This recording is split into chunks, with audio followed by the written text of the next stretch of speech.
Discipline beats motivation, dream always, dream big always.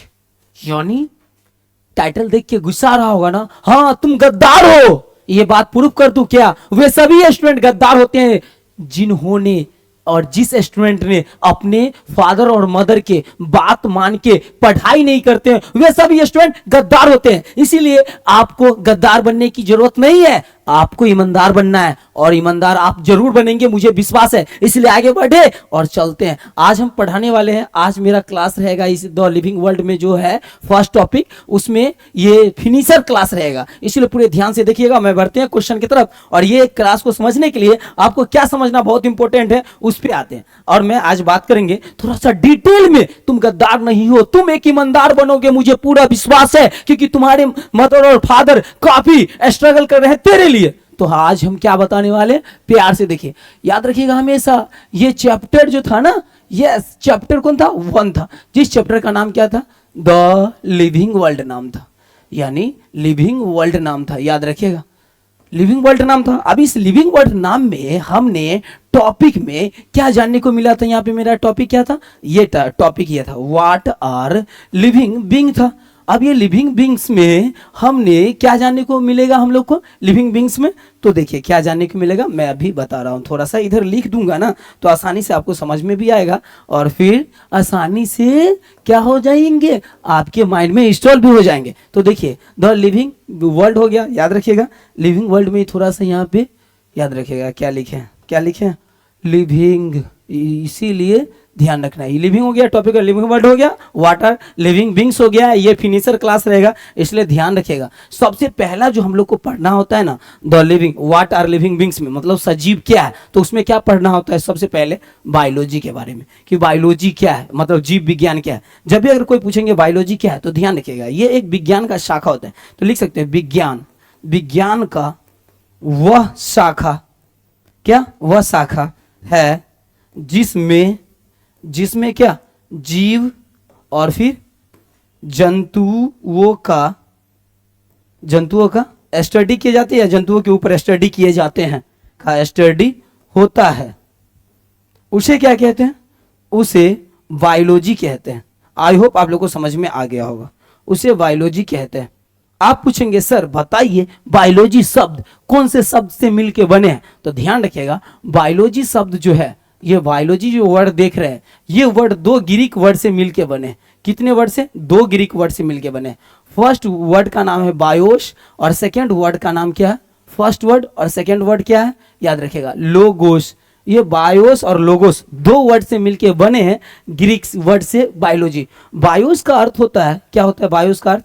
तो इसका अर्थ होता है, याद रखिएगा, यानी जीवित पदार्थ, जीवित पदार्थ। और फिर यहाँ जो लोगोस है, इसका मतलब होता है स्टडी, मतलब अध्ययन करना हिंदी में, और इंग्लिश में स्टडी होता है। आई होप आप लोग को समझ में आ गया। आप पूछेंगे कि बायोलॉजी शब्द किसने फर्स्ट बार यूज किए थे, या बायोलॉजी शब्द किसने दिए थे? तो ध्यान रखिएगा बायोलॉजी शब्द यानी कि बायोलॉजी वर्ड किसने दिए थे ना, तो बायोलॉजी वर्ड्स किसने दिए थे, उनका नाम क्या है पता है? लेमार्क, याद रखिएगा लेमार्क।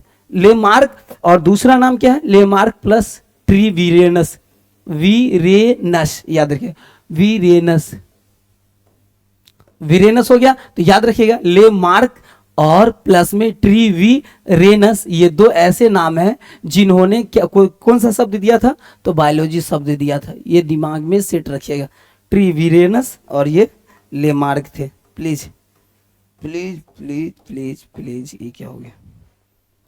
आ जाओ आ जाओ। हाँ तो समझ में आ रहा है ना? यहाँ पे मेरा थोड़ा सा पेन नहीं आ रहा है क्या? प्लीज पेन आना।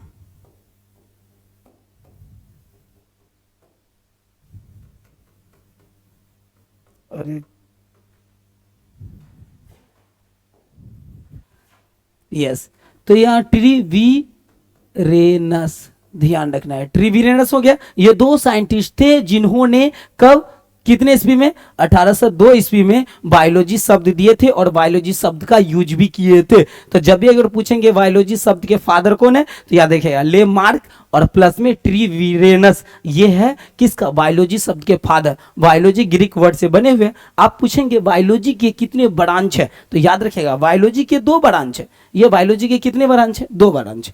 इस बायोलॉजी का 2 ब्रांच है। कौन कौन ब्रांच है? याद रखिएगा, एक है जूलॉजी और सेकंड क्या है? बोटनी। याद रखिएगा बोटनी है। अब इस बातों को समझने के लिए थोड़ा सा आगे बढ़ना पड़ेगा, तो अब क्लियर में समझ में आ जाएगा। तो क्या आप लोग ईमानदारी के साथ पढ़ के बेस्ट स्टूडेंट बन के अपने मदर फादर के नाम को ऊंचा करना है, तो क्लास में बने रहिएगा। हम आगे बढ़ते हैं और फिर समझाते हैं। यहां तक समझ में आ गया? हमने द लिविंग वर्ल्ड के फिनिशर क्लास है, इसलिए पूरे ध्यान रखिएगा, फिनिश हो जाएगा इसके बाद क्लास। तो वाटर लिविंग बींग्स जो है उस पर हमने कभी फिर बात नहीं करेंगे, इसलिए पूरे ध्यान देना जरूरी है। तो बायोलॉजी हो गया, बायोलॉजी शब्द कितने? ग्रीक, दो समझ गए। जीवित स्टडी हो गया। फिर बायोलॉजी शब्द किसने दिए? लेमार्क ने दिए थे और प्लस में ट्रीवीरेनस ने दिए थे, 1802 ईस्वी में दिए थे। आई होप यहां तक समझ में आ गया। हम बढ़ते हैं नेक्स्ट क्वेश्चन की तरफ थोड़ा सा आगे और फिर आपको समझाते हैं। अब जब यहां तक आपको समझ में आ गया होगा तो एक बात यहां पे ये भी आ सकता है। क्या आ सकता है कि बताइए सर कि जूलॉजी क्या होता है? देखिए जूलॉजी जो है ना, ये भी 2 ग्रीक शब्द से मिलकर बना होता है। कितने? तो देखिए जूलॉजी शब्द जूओन से मिलकर बने होते हैं। जूओन क्या बोला जाता है? जूओन। याद रखिएगा जूओन से मिलकर। जूओन का अर्थ होता है जंतु। क्या अर्थ होता है? जंतु अर्थ होता है। याद रखिएगा। और एक वर्ड और दूसरा जो बायोलॉजी का ब्रांच था जिसका नाम था बोटनी। तो बोटनी जो था ना, ये बोटनी भी ग्रीक वर्ड से मिलकर बना होता है। वो बोटनी का क्या नाम होता है पता है? बोटेन नाम होता है। याद रखिएगा।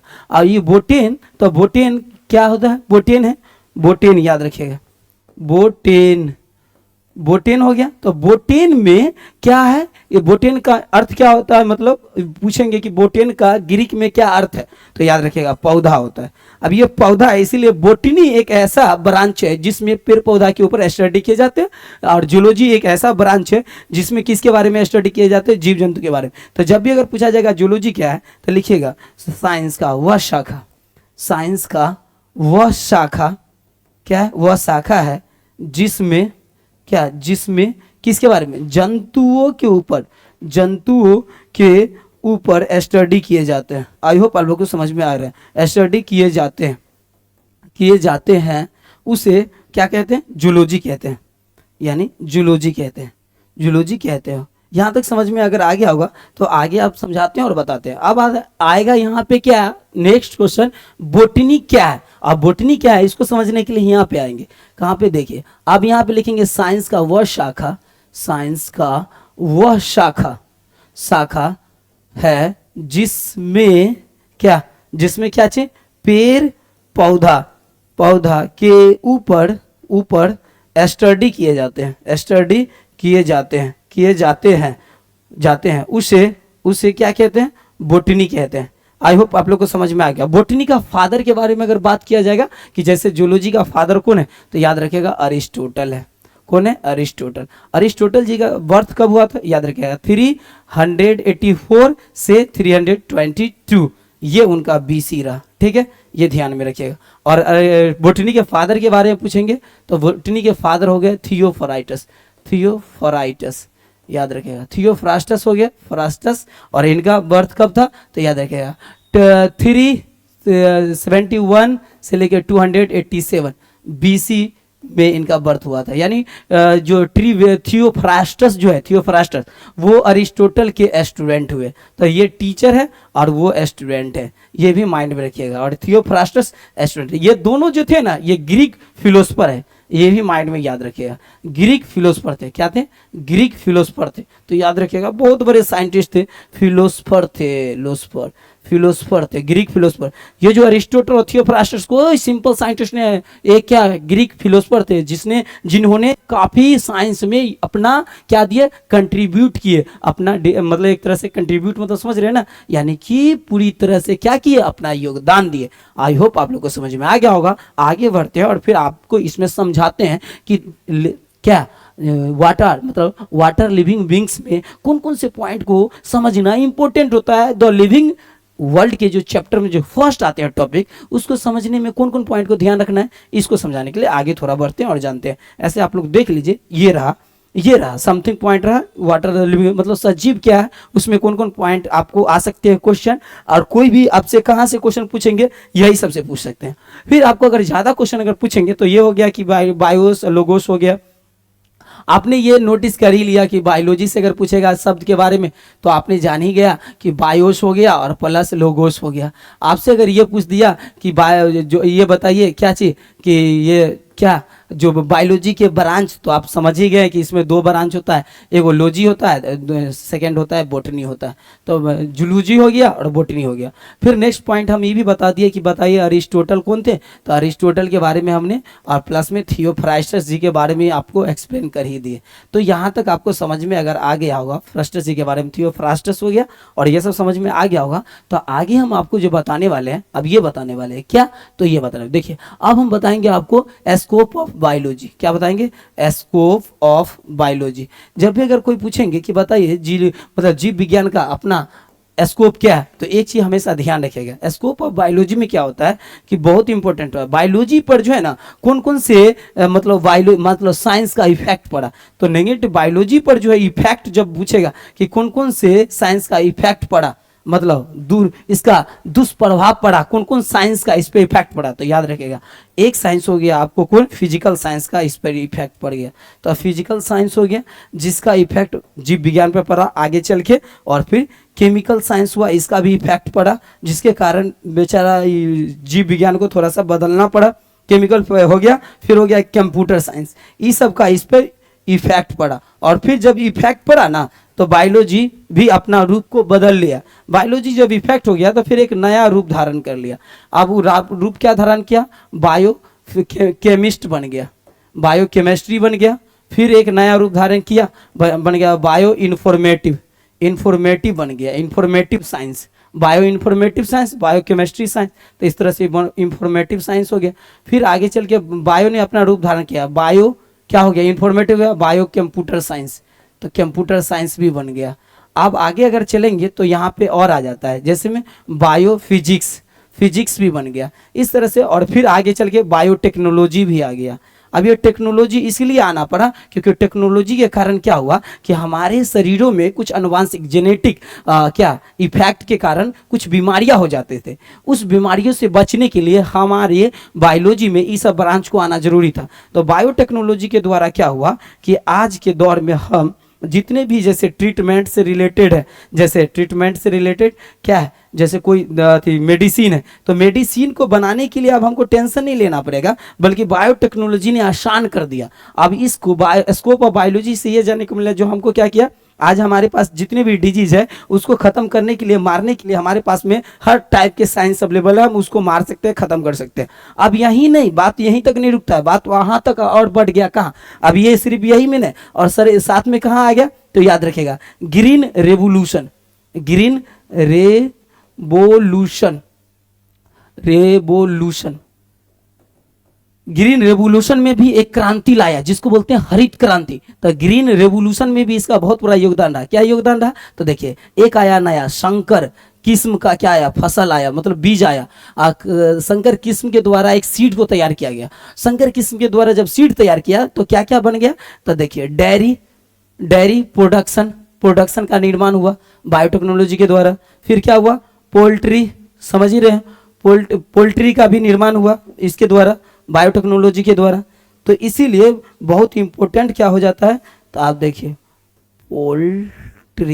पोल्ट्री फार्म का भी बायोटेक्नोलॉजी के द्वारा आगे मौका मिला आगे बढ़ने का। फिर फिश प्रोडक्शन हुआ, फिर फिश प्रोडक्शन के द्वारा क्या हमें आसान हुआ, हमारे जो बढ़ती हुई पॉपुलेशन था उसको भोजन कहाँ से मिलता और उसे कैसे हम बचा पाते। तो बचाने के लिए मुझे साइंस के इतने पार्ट की सहारा लेना पड़ा। अगर इतने पार्ट की सहारा नहीं लेते तो फिर हम अपने आप को बचा नहीं पाते, और जितने हैं वो बचा नहीं पाते। तो बचाने के लिए बहुत इंपॉर्टेंट हो गया था क्या चीज़, हमें अपने साइंस को, बायोलॉजी को जब इफेक्ट किया, तो जब स्कोप ऑफ बायोलॉजी अपना जब अवतार लिया तो हमें बचाने के लिए इतने सिस्टम आए और फिर आज हम पूरी तरह से हैप्पी है। आज हर क्षेत्र में बायोलॉजी है यानी साइंस काम कर रहा है और हमको सिक्योर रखने में काफ़ी हेल्प कर रहा है। और फिर आगे चलते हैं और जानने को मिलेगा। यहाँ तक आप लोग को कोई डाउट है तो कमेंट कीजिएगा, क्योंकि आपका कमेंट बहुत इंपॉर्टेंट है आगे बढ़ने में। और आगे बढ़ेंगे तब जब आप कमेंट करेंगे। आपका कमेंट का हम हमेशा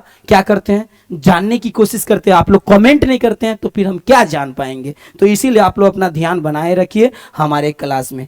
आगे बढ़ते हैं और फिर आपको हम समझाते हैं। क्या चीज़ समझाएंगे तो देखिए, अब आते हैं क्वेश्चन पे। अब क्वेश्चन पे आएंगे तो ऑटोमेटिक अब हमारा क्लास स्टार्ट हो जाएगा। अब देखिए हमने क्वेश्चन पे आएंगे और फिर आज आप लोग को क्या बताएंगे, क्वेश्चन। इसी से रिलेटेड क्वेश्चन और है। अब हमने आपको इसमें जो है ना, जो लास्ट जो पॉइंट क्या था पॉइंट, अब देखिए अब इसमें जो है ना लास्ट जो पॉइंट था वो बताने वाले थे। ये क्या बताने वाले थे, तो आप वहां तक हो गया, स्कोप ऑफ बायोलॉजी हो गया। तो आप जानने वाले थे सिर्फ ये कैरेक्टरिस्टिक्स ऑफ लिविंग बींग्स के बारे में जानने वाले थे। लिविंग बींग्स के बारे में, लिविंग बींग्स के बारे में, यानी कि लिविंग बींग्स मतलब कौन कौन से लिविंग बींग्स में कौन कौन से कैरेक्टर रहेगा। तो हम जानेंगे कि लिविंग है या नॉन लिविंग है, तो ये जानेंगे। उसके बाद मेरा ये what are the living beings पूरी तरह से फिनिश हो जाएगा टॉपिक। तो फिर नेक्स्ट जो हम क्लास आएंगे उसमें बायोडाइवर्सिटी के बारे में कुछ क्वेश्चन समथिंग बचे हुए हैं, जैसे नोमेनक्लेचर से रिलेटेड, बायोनोमेनक्लेचर, ट्री नोमेनक्लेचर से रिलेटेड, उसको भी एक्सप्लेन करेंगे। तो अब हम क्वेश्चन से मिलते हैं, जानते हैं कि क्या। देखिए बायोलॉजी है तो बायोलॉजी आ गया। बायोलॉजी में क्या सीखना था, यह देखिए, biology is the branch of science that studies और लिविंग ऑर्गेनिज्म। मतलब देखिए बायोलॉजी दो शब्दों से मिलके बने, एक बायो से और दूसरा लोगो से। तो यहाँ पे जो लिखा होता है बायो से लिखा होता है, इसका मतलब लोगो से होता है। और ध्यान रखिएगा इसका मतलब सजीव पदार्थ लिख सकते हैं या जीव पदार्थ या सजीव पदार्थ। सजीव पदार्थ बोल सकते हैं या आप जिंदगी बोल सकते हैं, इसका मतलब स्टडी आप बोल सकते हैं। ये हो गया। इस तरह से ये कंप्लीट होता है बायोलॉजी क्या है और किसे कहते हैं, यानी साइंस का वह शाखा जिसमें जीवों के ऊपर स्टडी किए जाते हैं। जो जीवित जीव है उसके ऊपर स्टडी किए जाते हैं, उसी को हम क्या कहते हैं, बायोलॉजी कहते हैं। आगे बढ़ते हैं और जानते हैं नेक्स्ट क्वेश्चन क्या है। क्या आप लोग को समझने में कोई डाउट है तो कमेंट जरूर कीजिएगा। हम बढ़ते हैं तो बढ़े तो आप लोग जल्दी बोलिए और मैं आगे बढ़ते हैं और जानते हैं। और ये कंप्लीट हो गया। अब देखिए मेरा नेक्स्ट क्वेश्चन क्या बोला है, जीनोम। हमेशा ध्यान रखिएगा। देखिए जीनोम क्या होता है वो थोड़ा सा मैंने शॉर्ट में बता देता हूँ।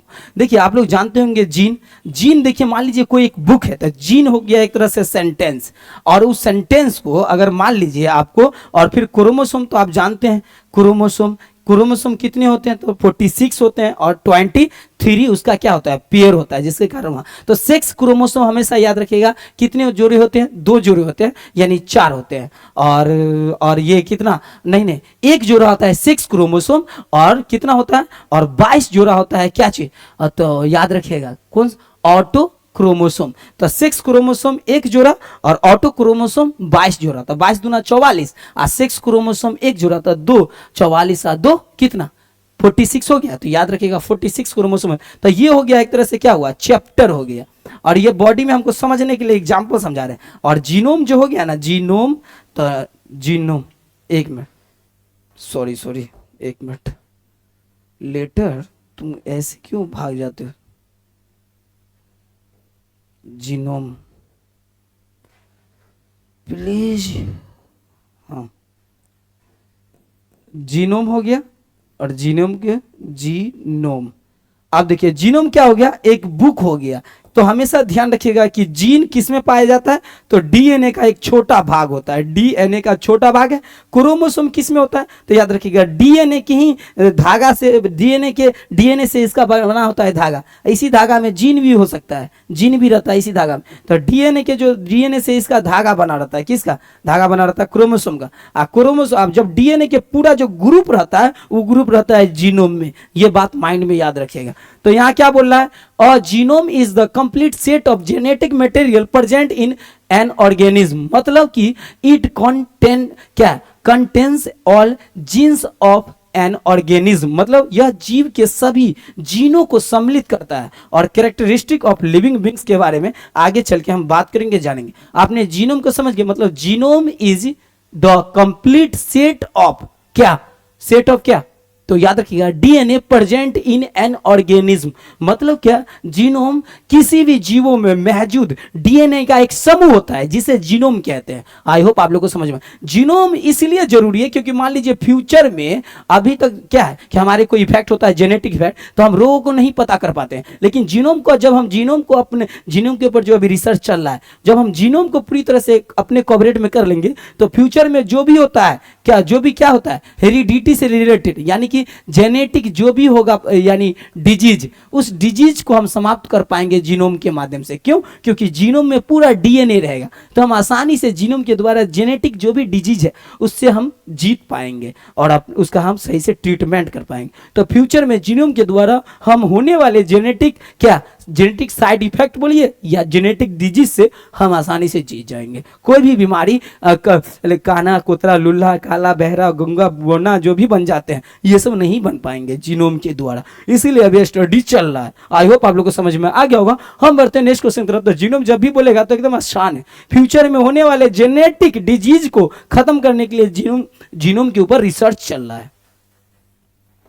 अब नेक्स्ट क्वेश्चन क्या वो जानते हैं आप। देखिए, कैरेक्टरिस्टिक ऑफ लिविंग बींग्स है ये। कैरेक्टरिस्टिक ऑफ लिविंग बींग्स में हमेशा आप ध्यान रखिएगा, टोटल 11 पॉइंट ध्यान रखिएगा। जैसे मैंने कोशिश करता हूं लिखने का, जैसे प्रोटोजोआ हुआ, प्रोटोप्लाज्मा, सॉरी प्रोटोजोआ मत बोलेगा, प्रोटोजोआ तो एक फाइलम का नाम हो जाएगा, यह इसीलिए यहां पे बोलेगा प्रोटोप्लाज्मा। तो प्रोटोप्लाज्मा, प्लाज्मा हुआ, प्रोटोप्लाज्मा हो गया एक। सेकेंड हो गया क्या चीज, सेलुलर स्ट्रक्चर, सेलुलर स्ट्रक्चर को ले लेते हैं, क्या सेलुलर स्ट्रक्चर हो गया। और थर्ड हो गया क्या चीज, तो चलिए मान लेते हैं थर्ड में ले लेता हूँ न्यूट्रिशन, क्योंकि न्यूट्रिशन भी तो जरूरी है लिविंग बींग्स के लिए। और फिर रिप्रोडक्शन ले लेता हूँ, रिप्रोडक्शन लिविंग बींग्स के लिए इंपॉर्टेंट है। और फिर 5 नंबर में रिप्रोडक्शन हो गया तो एक्सक्रेशन ले लेता हूँ, क्योंकि एक्सक्रेशन मतलब उत्सर्जन भी होना लिविंग बींग्स के लिए जरूरी है। और फिर क्या ले सकता हूँ एक्सक्रेशन के बाद, तो याद रखिएगा रिस्पायरेशन ले लेता हूँ, क्योंकि रिस्पायरेशन लिविंग बींग्स के लिए इंपॉर्टेंट है। और फिर रिस्पिरेशन के बाद क्या ले लेता हूँ, तो लाइफ साइकिल ले लेता हूँ, क्योंकि जो भी लिविंग बींग्स होंगे उसमें लाइफ साइकिल इंपॉर्टेंट है। जब लाइफ साइकिल हो गया होगा तो फिर हम किसका ले लूँ, तो रिस्पायरेशन, लाइफ साइकिल, एक्सक्रेशन हो गया तो हम ले लेता हूँ किसको ले लूँ, अब दिमाग लगाए, मेटाबॉलिज्म को ले लेता हूँ, मेटाबॉलिज्म को लेता हूँ, क्योंकि मेटाबॉलिज्म का इंपॉर्टेंट है, क्योंकि उसमें किसका क्रिया होता है, रासायनिक जो भी होता है, केमिकल रिएक्शन, वो सब लिविंग बींग्स में होता है। और फिर मैं ले लेता हूँ किसको, एडेप्टेशन को ले लेता है, एडेप्टेशन को ले लेता हूँ। एडेप्टेशन मतलब जो हम वातावरण में कैसे ढले, ये हो गया 9 हो गया। 11 नंबर में क्या ले लेता हूँ, रिप्रोडक्शन हो गया, ये हो गया, लाइफ हो गया, रिस्पिरेशन, एक्सक्रेशन हो गया, और न्यूट्रिशन हो गया, सेलुलर स्ट्रक्चर हो गया, प्रोटोप्लाज्मा हो गया। अब क्या हो सकता है, और दिमाग लगा सकते हैं आप। तो ये सब आपका 9 हो गया, टोटल 11 है। तो आगे चल के ऐसे में इसमें 7 बताएंगे, फिर आगे और आता रहेगा तो हम बताते चले जाएंगे। तो आप लोग को अगर याद आ रहा है तो कमेंट जरूर कीजिएगा, ऐसे हम बताते हैं। जैसे प्रोटोप्लाज्मा बोलेगा तो हमेशा याद रखिएगा, प्रोटोप्लाज्मा एक ऐसा है, प्रोटोप्लाज्मा लिविंग बींग्स के लिए, क्योंकि इससे क्या क्या होने वाला है, देखिए जीवों में ग्रोथ होता है। आई होप आप लोग को याद आइएगा, तो याद रखिएगा 10 नंबर में हो गया ग्रोथ, याद रखिएगा ग्रोथ हो गया। 11 नंबर में एक और याद आ जाता है तो हम लिख दूंगा यहाँ पे, तो ग्रोथ भी इंपॉर्टेंट है लिविंग बींग्स में। हाँ, कॉन्सियसनेस याद रखिएगा, कॉन्सियसनेस याद रखिएगा, कॉन्सियसनेस, तो कॉन्सियसनेस भी ध्यान रखिएगा, कॉन्सियसनेस।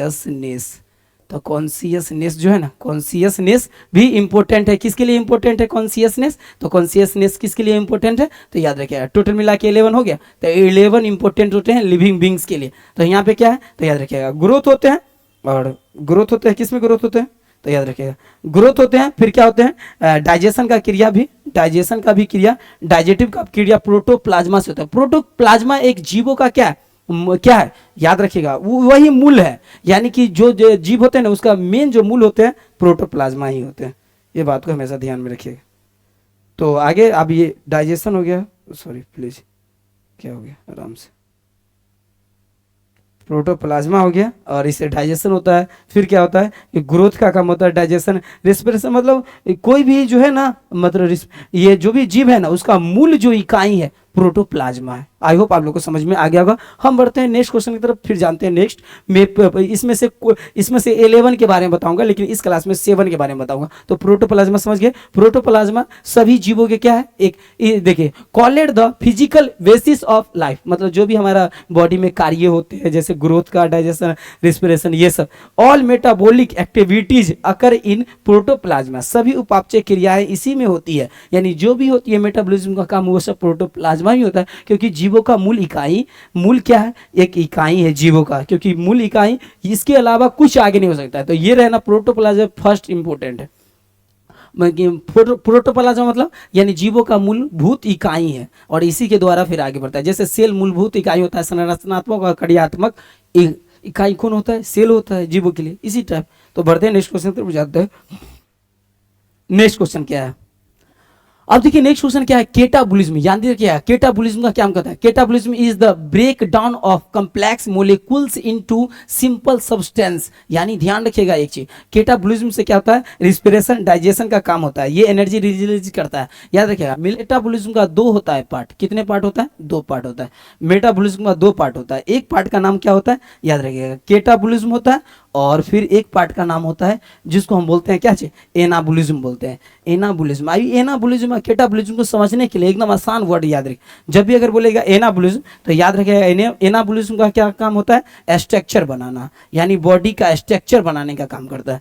केटाबोलिज्म क्या करता है, जो भी जटिल रहता है, जटिल पदार्थ, उसको क्या कर देता है, तोड़ फोड़ के सरल बना देता है। तो जब भी केटाबोलिज्म लिखा रहेगा तो एनाबोलिज्म से बॉडी का स्ट्रक्चर बनता है, केटाबोलिज्म से बॉडी में जो भी जटिल पदार्थ है उसको सरल बना देता है ताकि उससे ऊर्जा प्राप्त किया जा सके। आई होप आप लोग को समझ में आ गया होगा केटाबोलिज्म क्या है। Catabolism is the break down of complex molecules, यानी जो भी कॉम्प्लेक्स है, जटिल पदार्थ है, उसको क्या कर देता है, सिंपल सब्सटेंस में बदल देता है। आई होप आप लोग को समझ में आ गया होगा। हम बढ़ते हैं नेक्स्ट क्वेश्चन की तरफ, जानते हैं। एग्जाम्पल में मैंने रिस्पिरेशन और डाइजेशन यहाँ पे दे दिया हूँ, जिसके द्वारा क्या होता है, ऊर्जा रिलीज होता है, और ऊर्जा रिलीज में बहुत बड़ा रोल होता है केटाबोलिज्म का, क्योंकि ये जटिल पदार्थों को सिंपल सब्सटेंस में कन्वर्ट कर देता है। तब जो भी लिविंग बींग्स होते हैं उसको ऊर्जा सही से मिल पाता है। हम क्या बढ़ सकते हैं नेक्स्ट क्वेश्चन की तरफ, तो जरूर आप लोग बताइए। नेक्स्ट क्वेश्चन की तरफ बढ़ते हैं, जानते हैं नेक्स्ट क्वेश्चन क्या है। अब नेक्स्ट क्वेश्चन क्या है, मेटाबॉलिज्म। याद रखिएगा मेटाबॉलिज्म क्या होता है, मेटाबॉलिज्म मतलब एनाबॉलिज्म प्लस केटाबॉलिज्म के पार्ट है। मेटाबॉलिज्म शरीर में होने वाले सभी रासायनिक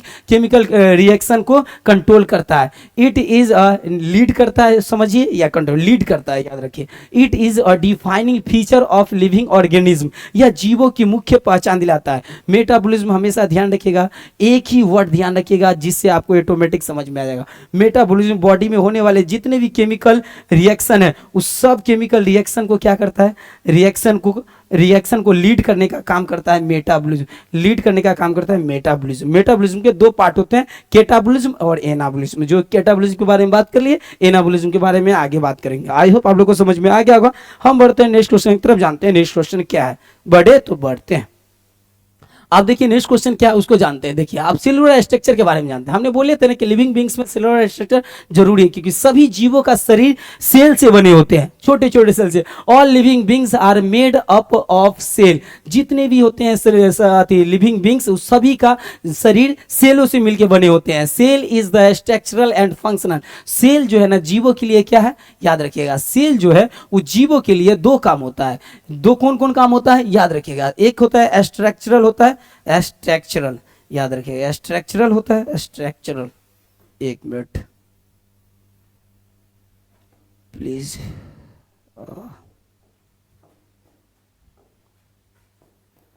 स्ट्रक्चरल एक होता है स्ट्रक्चरल काम करता है, और दूसरा काम करता है फंक्शनल काम करता है। फंक्शनल काम करता है, यानी फंक्शनल काम करता है मतलब कि जो भी जीव है उसका अगर हिंदी में जानना चाहेंगे तो याद रखिएगा क्रियात्मक और फिर संरचनात्मक। तो क्रियात्मक बोलिए या इसको आप बोल सकते हैं कार्यात्मक। कार्यात्मक प्लस संरचनात्मक, संरचनात्मक और क्रियात्मक इकाई सेल को बोला गया है। किसी भी जीव में सेल क्या है, संरचनात्मक और कार्यात्मक इकाई है। तो जो भी जीव कार्य करते हैं या रचना बनता है सेल के द्वारा बनता है, तो याद रखिएगा। बढ़ते हैं नेक्स्ट क्वेश्चन की तरफ, जानते हैं नेक्स्ट क्वेश्चन क्या है। तो कार्यात्मक और प्लस संरचनात्मक इकाई को सेल कहा जाता है। जीवों का जितने भी जीवधारी है सभी का क्रियात्मक प्लस संरचनात्मक इकाई क्या है? सेल। आई होप आप लोग को समझ में आ गया होगा। बढ़ते हैं नेक्स्ट क्वेश्चन की तरफ, जानते हैं नेक्स्ट क्वेश्चन क्या। अब देखिए नेक्स्ट क्वेश्चन क्या है। न्यूट्रिशन याद रखिएगा, न्यूट्रिशन हर जीव को चाहिए, क्योंकि न्यूट्रिशन याद रखिएगा न्यूट्रिशन 2 टाइप के होते हैं। न्यूट्रिशन कितने टाइप के होते हैं? 2 टाइप के होते हैं। एक हो गया न्यूट्रिशन जिसको आप बोल सकते हैं ऑटोट्रॉफी न्यूट्रिशन, ऑटोट्रॉफिक न्यूट्रिशन हो गया। और सेकेंड होता है हेटरोट्रॉफिक न्यूट्रिशन कहते हैं। हेटरोट्रॉफिक न्यूट्रिशन का काम क्या होता है उसको समझ लेते हैं। हेटरोट्रॉफिक न्यूट्रिशन और ऑटोट्रॉफिक न्यूट्रिशन। ऑटोट्रॉफिक न्यूट्रिशन पेड़ पौधा करेगा और हेटरोट्रॉफिक न्यूट्रिशन जो भी जंतु है वो करेगा, क्योंकि ये हेटरोट्रॉफिक न्यूट्रिशन का 3 टाइप होते हैं। कितने टाइप होते हैं? 3 टाइप्स होते हैं। जो 3 टाइप्स अगर आप बोलेंगे तो हम बता देंगे। जैसे में हो गया सैप्रोफैटिक, सैप्रोफैटिक हो गया, सैप्रोफैटिक न्यूट्रिशन हो गया। फिर हो गया कौन? Parasitic nutrition, parasitic nutrition. और फिर हो गया कौन? याद रखिए होलोजोइक न्यूट्रिशन, होलोजोइक न्यूट्रिशन। ये होलोजोइक न्यूट्रिशन हो गया। तो याद रखिए पैरासिटिक न्यूट्रिशन परजीवी हो गया, होलोजोइक मतलब जो जिसमें हम लोग आते हैं होलोजोइक न्यूट्रिशन। सब में न्यूट्रिशन होते हैं और न्यूट्रिशन। तो पैरासिटिक न्यूट्रिशन, सैप्रोफैटिक न्यूट्रिशन, सैप्रोफैटिक न्यूट्रिशन में ये ध्यान रखिएगा। थोड़ा फास्ट में लिखने के कारण ऐसा हो जाता है, आप लोग ध्यान रखिएगा। फैटिक न्यूट्रिशन हो गया। तो इस तरह से इसमें 3 होते हैं हेटरोट्रॉफिक न्यूट्रिशन का। यहाँ क्या बोला है? Nutrition is the process of obtaining food and utilising it for energy and growth. मतलब जो भी जीव अगर जब तक न्यूट्रिशन नहीं करेंगे उसमें ग्रोथ में बाधा आ जाएगा, ग्रोथ नहीं कर पाएंगे। तो types of nutrition, autotrophic nutrition plant और हेटरोट्रॉफिक न्यूट्रिशन में कौन आते हैं? तो याद रखिएगा जितने भी प्लांट्स है वो कैसे करते हैं? याद रखिएगा वो क्या करते हैं, प्लांट क्या करते हैं, ध्यान रखिएगा। प्लांट अपना पोषण करने के लिए जितने भी लिविंग हैं प्लांट, देखिए पोषण करने के लिए क्या करते हैं? H2O ले लेते हैं, प्लस में CO2 ले लेते हैं और प्लस में क्लोरोफिल भी लेते हैं। क्लोरोफिल ना, क्लोरोफिल भी लेते हैं। एक मिनट याद रखिएगा, क्लोरोफिल भी लेते हैं। क्लोरोफिल ना,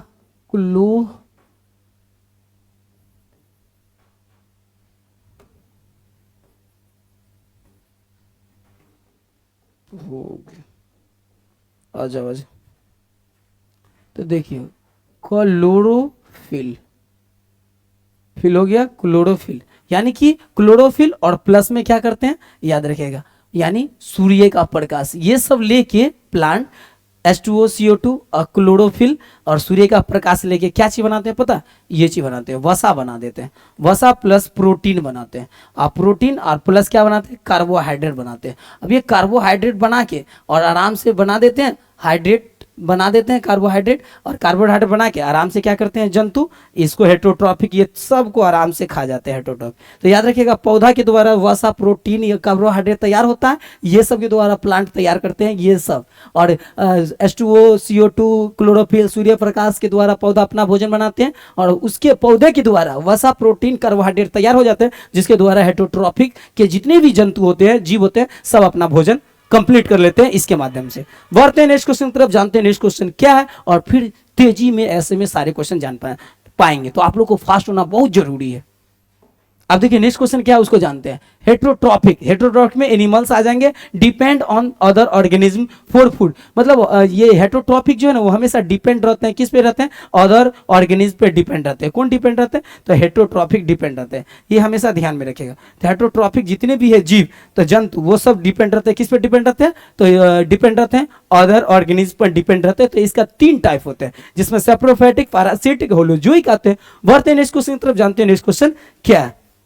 अब मेरा नेक्स्ट क्वेश्चन है रिस्पायरेशन। रिस्पायरेशन क्या है? बहुत इंपॉर्टेंट है। Respiration is the process of releasing energy from food. मतलब रिस्पायरेशन अगर किसी भी जीव में नहीं होगा तो याद रखिएगा फूड से क्या नहीं रिलीज हो पाएगा? फूड से एनर्जी रिलीज नहीं हो पाएगा। तो एनर्जी को रिलीज करने के लिए क्या चीज जरूरी है? एनर्जी को रिलीज करने के लिए क्या जरूरी है? रिस्पायरेशन जरूरी है। तो याद रखिएगा किसी भी जीव में रिस्पायरेशन अगर नहीं होगा, जीवों में रिस्पायरेशन नहीं होगा, तो याद रखिएगा रिलीज क्या नहीं हो पाएगा? एनर्जी नहीं हो पाएगा। तो देखिए आगे क्या बोला, oxygen is taken in and CO2 is released. जो भी होते हैं ना, जो भी कौन है जंतु, वो जंतु क्या काम करते हैं? याद रखिएगा ये O2 को क्या करते हैं? O2 को कैच करते हैं। O2 को क्या करते हैं? कैच करते हैं, और फिर क्या चीज आउट कर देते हैं? तो CO2 को आउट कर देते हैं। CO2 को क्या करते हैं, आउट कर देते हैं। तो याद रखिएगा जो भी जंतु है वो O2 को कैच करते हैं और CO2 को क्या कर देते हैं, आउट कर देते हैं। आई होप आप लोग को समझ में आ गया होता है। रिस्पायरेशन इसलिए बहुत इंपॉर्टेंट होता है लिविंग बींग्स के लिए।